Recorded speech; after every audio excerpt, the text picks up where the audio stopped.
네, 여러분 그동안에 오래 기다려 오셨습니다. 이제 오늘부터 우리 성경 하나님 말씀 그 안으로 들어가는 그런 데까지 왔습니다. 그 지금까지는 성경 밖에서 성경에 관하여 이렇게 이야기했지만은 이제는 그 성경 안으로 들어가 보려고 합니다. 이 성경 강좌는 창세기부터 계시록까지 한 권도 빼지 않고 그리고 또 쉽게 간단하게 이렇게 진행됩니다. 진리는 본래 단순한 것인데 사람들이 이걸 자꾸 어렵게 만들어 가지고 혼란에 빠집니다. 제가 보기로는 초등학교 한 5학년, 6학년만 돼도 거의 알아들을 수 있는 그런 정도의 말씀인데 그동안에 이제 학자들이 자꾸만 이걸 어렵게 만든 겁니다. 그래서 저는 어렵게 하는 사람은 나 말고도 많이 있기 때문에 저는 어떻게든지 그저 쉽게 하려고 노력합니다. 그리고 성경을 읽었으면 좋겠는데 성경 읽는 거는 여러분이 집에서 읽어오시고 여기서는 그 읽은 성경이 어떤 의미가 있는지 그 성경에서 읽어내야 할 진리, 하나님의 음성 이런 것을 우리가 여기서 논의하게 될 겁니다. 그래서 사람들이 성경 통독이라고 생각하는데 통독이 아니고 성경 강좌입니다. 에스라 성경 강좌, 에즈라 바이블 렉처라는 그런 강좌는 꽤 오랜 역사를 가지고 있습니다. 한 43년 동안 진행되면서 많은 사람이 수료를 했는데 아직도 듣지 못하신 분들, 시간이나 직장 때문에 듣지 못하신 분들을 위해서 이렇게 온라인 강좌를 준비했습니다. 또 이제 이 시대가 여러 가지 전염병이라든지 이렇게 가까이 사람들이 많이 모여서 하는 집회가 어려워졌기 때문에 이런 강좌를 마련했고 또 시간적으로 공간적으로 어떻든 여건이 참여하기 어려운 분들을 위해서 오래전부터 이런 강좌를 마음에 준비했었는데 그게 쉽지 않았습니다. 그래서 지금은 이제 이 온라인 속도도 많이 빨라졌고 또 여러 가지 이 여건들이 많이 좋아졌기 때문에 많이 늦었지만 지금이라도 시작하는 게 좋겠다. 그래서 지금부터 시작하면은 제법 아마 시간이 걸릴 수 있습니다. 그래서 이왕 출발할 때 마음의 그 준비를 단단히 하시고 계시록까지 동행했으면 좋겠습니다. 이 성경을 우리가 너무 어렵게 한다든지 또 부분적으로 해서는 평생 해서 그저 성경이 안 보입니다. 그래서 우리가 성경 강좌의 기본적인 정신은요, 첫째가 단순합니다. 단순화. 죄송합니다. 심플리피케이션, 단순화한다.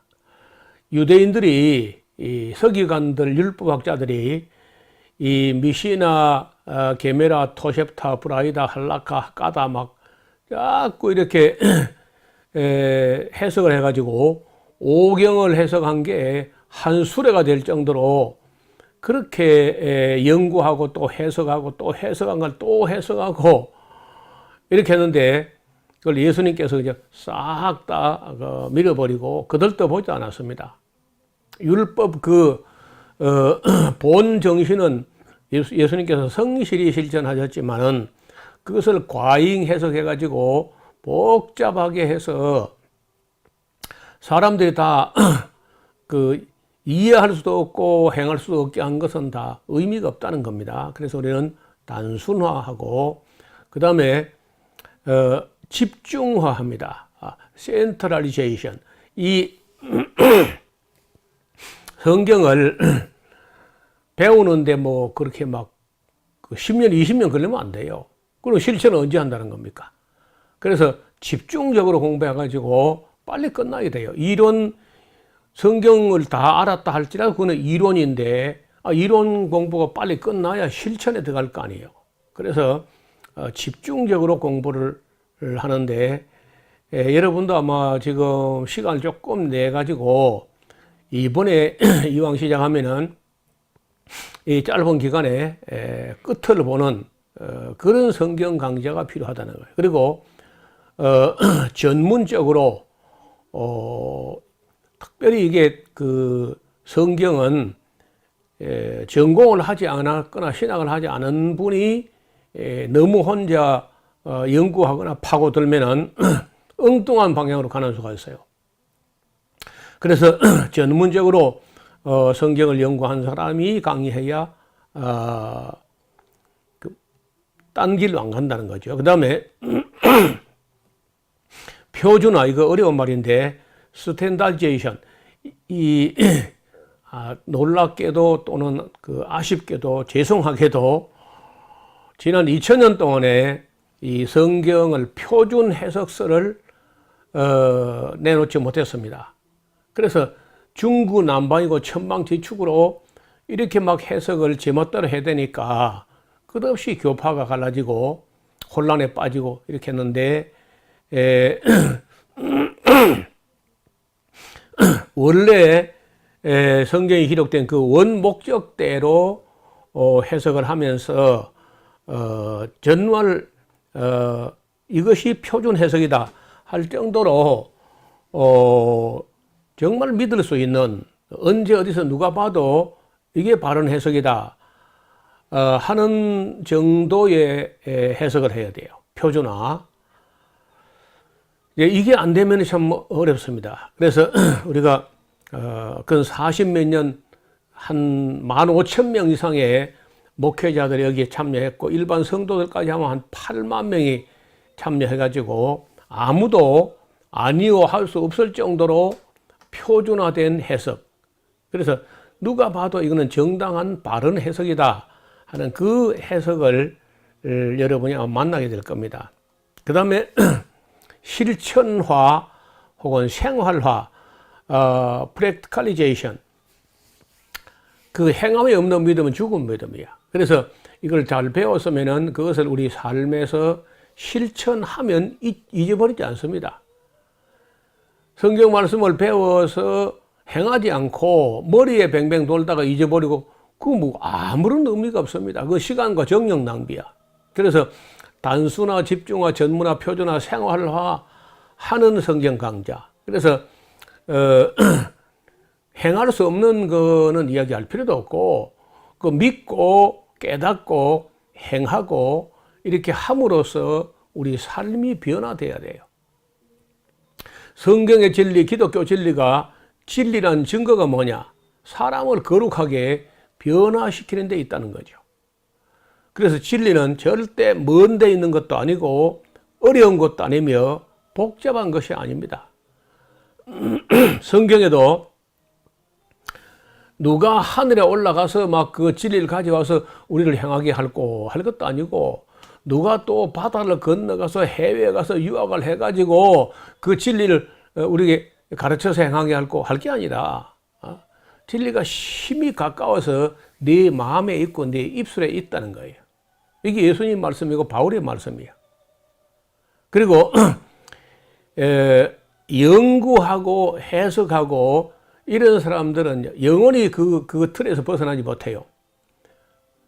앉아서 듣고 깨달은 것을 일어서면 실천하는 그런 신앙만이 하나님 말씀을 배울 수 있습니다. 그래서 예수님께서 제자들을 강의실에서만 강의한 게 아니고, 예수님은 삶을 보여주시고 실천하는 현장으로 제자들을 같이 동행하면서 그렇게 가르쳤습니다.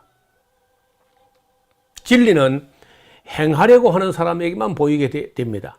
예수님께서 말씀하시를 너희가 나를 내 말을 행하려 하면 내 말을 알리라, 이렇게 말씀하십니다. 그래서 우리가 이 성경을 배우면서 즐겁게 배우고 기쁘게 배우고 그리고 실천이 어렵더라도 실천하면서 배우면은 우리가 마침내 하나님 앞에 두려움 없이 설 수 있지 않겠나 그런 생각을 합니다. 성경 강좌의 원리를 간단하게 정리합니다. 모든 성도들에게 모든 성경을 가르쳐 지키게 합니다. 창세기부터 계시록까지 연대기 순으로 강의합니다. 빠른 시간 내에 집중적으로 가르치고 배워야 합니다. 성경이 기록된 원 목적대로 가르치고 또 배우게 합니다. 하나님 중심으로 이해하고 가르치고 또 배워야 돼요. 그 다음에 하나님의 심정을 이해하도록 배워야 합니다. 배워서 또 단순하게 배워가지고 단순하게 가르칠 수 있도록. 그러니까 너무 어렵게 가르치거나 너무 어렵게 배우면 못 가르쳐요. 쉽게 나도 배우면은 저렇게 가르칠 수 있겠구나 이렇게 이제 강의를 할 겁니다. 그리고 믿음이 자라고 소망이 자라고 사랑이 자라나도록 배워야 돼요. 성경 말씀 안에서 있는 모든 주제를 배워야 돼요. 우리가 그동안의 기독교 복음주의 개혁교는요, 구속사, 맨 그저 구원, 구속사에만 포커스를 맞추지, 다른 그 삶에 실천할 부분들은 예사로 무시했습니다. 여기 이제 공부하다가 보면은 여러분이 안 듣던 얘기를 많이 듣게 될 것이고, 때로는 갈등이 되고 혼란이 올 수 있어요. 왜냐면 전혀 안 듣던 얘기를 하니까 정치, 경제, 사회, 종교, 문화, 예술, 위생, 환경, 성경이 말하는 모든 주제를 무시하지 않고 다 다루게 되기 때문에 안 듣던 얘기를 많이 듣게 돼요. 그때 또 놀라서 도망가거나 노여워하거나 슬퍼하지 말고 성경에 있으면 우리가 다 배워야 돼요.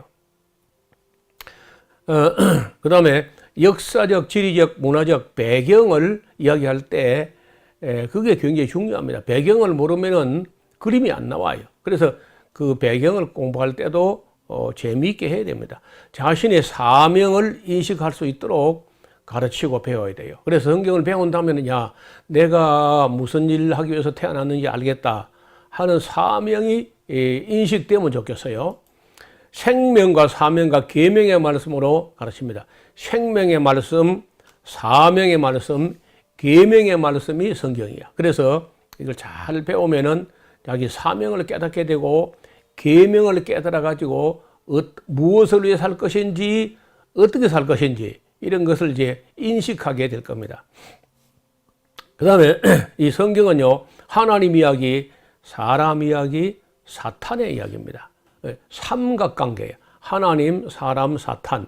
이 삼각관계를 이걸 이해 못하면요, 절대 성경이 안 보여. 성경도 안 보이고 현실도 안 보이고 미래도 안 보이고 아무것도 안 보여요. 그래서 반드시 하나님과 사람과 사탄의 이야기다 하는 걸 잘 봐야 돼요.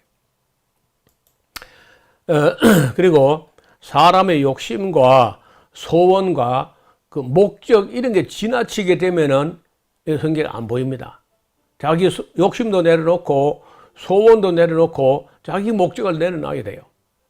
성경 강좌 원본에 어떤 사람은 자기가 이런 거 하려고 왔는데 하고 그것만 바라되 그게 안 나오니까 그런 게 안 나오니까 그냥 마음이 흐트러져 버린 거예요. 그러니까 그런 욕심 내려놓고 하나님의 말씀을 들어본다. 하나님 말씀은 기록된 원 목적대로 들어본다. 그 생각만 가지고 성경 강좌에 임해야 합니다.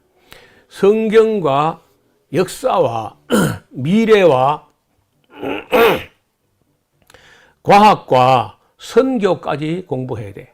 그래서 마지막에 우리가 모든 걸 공부한 다음에 우리가 해야 할 일은 선교입니다. 선교. 복음을 전하는 것, 가르치는 것. 그 다음에 성경 본문을 여러분 직접 집에서 또 공부를 해야 됩니다. 여기서 들은 걸로 끝나면 안 돼요. 그리고 또 예습도 하고 학습도 하고 복습도 해야 돼요. 예습, 학습, 복습 이게 모범생이 가는 길이에요. 우리는 이제 창세기부터 계시록을 향하여 쭉 나갈 것이기 때문에 이 다음에는 무슨 어느 부분을 공부한다는 아니까 읽어오고 또 준비해 오고 그리고 또 같이 학습하고 집에 가서 복습하고 이렇게 하면은 굉장히 빠르게 여러분 실력이 향상된다는 거예요. 경험 있는 안내자의 도움이 절대로 필요합니다. 그래서 여러분 절대 혼자 공부하면 안 돼요. 혼자 공부하면 미련한 사람은 졸리고 머리 좋은 사람은 이단이 돼요. 틀림없습니다. 모든 이단은 혼자 공부하다가 혼자 큐티하다가 혼자 동굴을 파다가 이단이 된 거예요.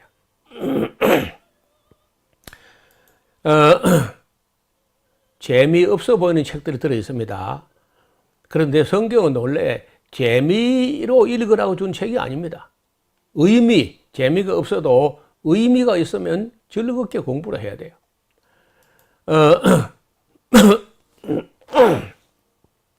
좌로나 우로나 치우치지 말고 구약이나 신약이나 또 치우치지 말고 창세기부터 계시록까지를 다 읽어야 됩니다.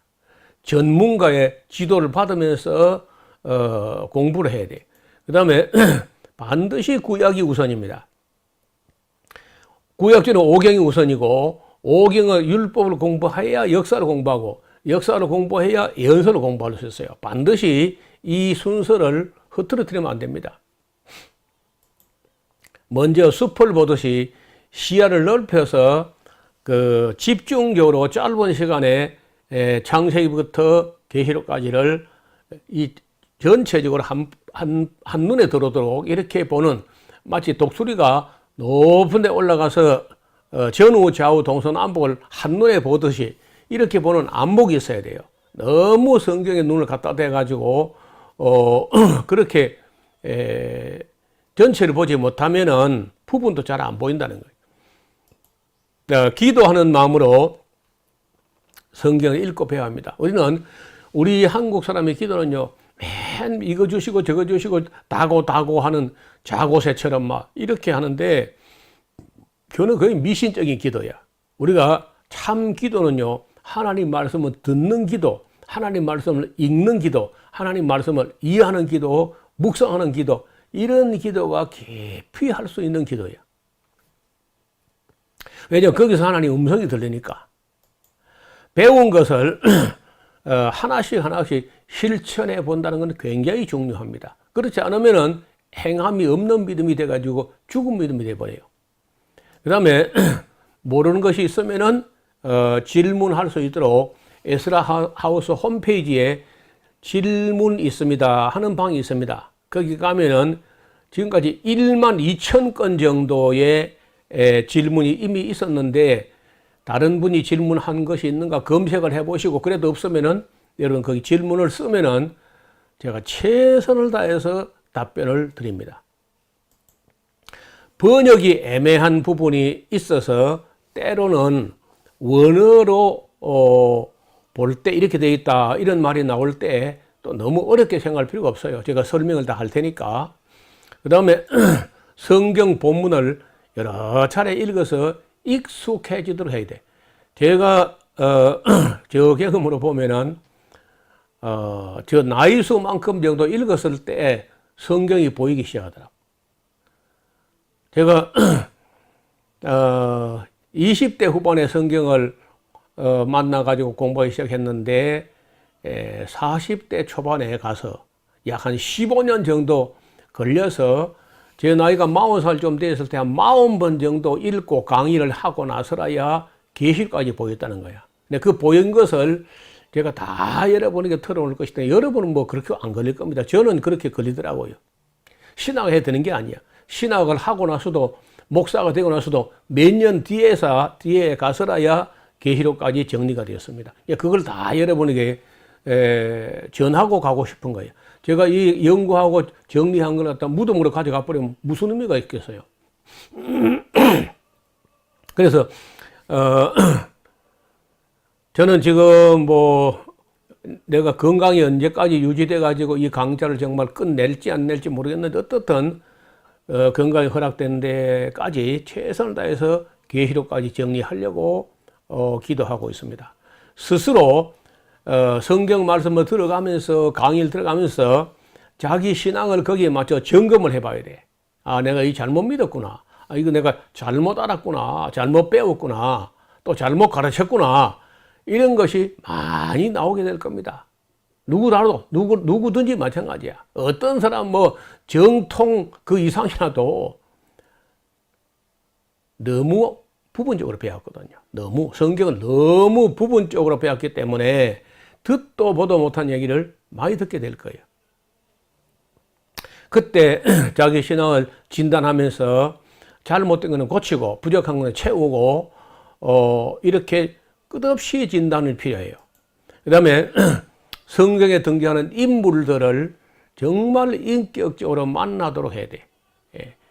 그 의인 아벨로부터 요한계시록을 기록한 요한까지 한 100명에서 120명 정도의 이 성경의 주인공급 그런 인물들을 만날 텐데 굉장히 중요합니다. 제가 그 하나님의 사람들이라고 하는 책을 내기도 했는데 원하시면 그 책도 구해가지고 읽어가면서 성경의 인물들을 저는 그 한 8, 90명 정도, 100명 정도 되는 성경의 인물들이 저를 도와주는, 제가 모시고 스승으로 모시고 저의 목회 자문위원으로 모시고 이렇게 성경을 공부합니다. 그 다음에 요절에 매이지 말고 성경을 한 권씩 한 권씩 통전적으로 통째로 삼켜야 돼. 두루마리를 아주 통째로 삼킨다. 그런 말이 있는데 요절주의 그거 정말 잘못된 거예요. 다 요절입니다. 다. 어느 한 구절이 요절이다 이렇게 하면 안 되고 다 요절이에요. 그래서 우리가 공부하는 건 절대 요절을 그런 거 주목하지 않고 한 권씩 한 권씩 가지고 마침내 66권을 다 보는 그런 성경 강좌니까 그렇게 마음의 준비를 하시기 바랍니다. 항상 하나님의 뜻이 무엇인지 살펴보는 자세가 필요해요. 하나님 뜻이 내 욕심 내 소원 자꾸 그런 것 가지고 얻을 거 없나 이렇게 하지 말고 하나님의 소원이 뭔지 내 소원 내려놓고 하나님의 소원이 뭔가 이런 것을 이해하는 그런 마음이 아주 중요합니다. 그리고 이제 교역자라면은 66권을 통달해야 됩니다. 성경 덮어놓고도 창세기부터 계시록까지를 다 이야기할 수 있을 정도 돼야 돼요. 그래서 이런 정도 자세를 갖추고 나서라야 우리가 성경 안으로 들어갈 수 있을 겁니다. 오늘은 원리 정도 설명을 드렸는데 여기까지 말씀드리고 이제 그 다음에 우리가 또 이제 구약으로 들어갈 때 구약이 또 어떤 책인지 또 소개한 다음에 창세기로 들어가는 거는 이제 그 한두 번 더 우리가 만난 후에 아마 창세기로 들어갈 것 같습니다. 오늘은 여기까지입니다. 감사합니다.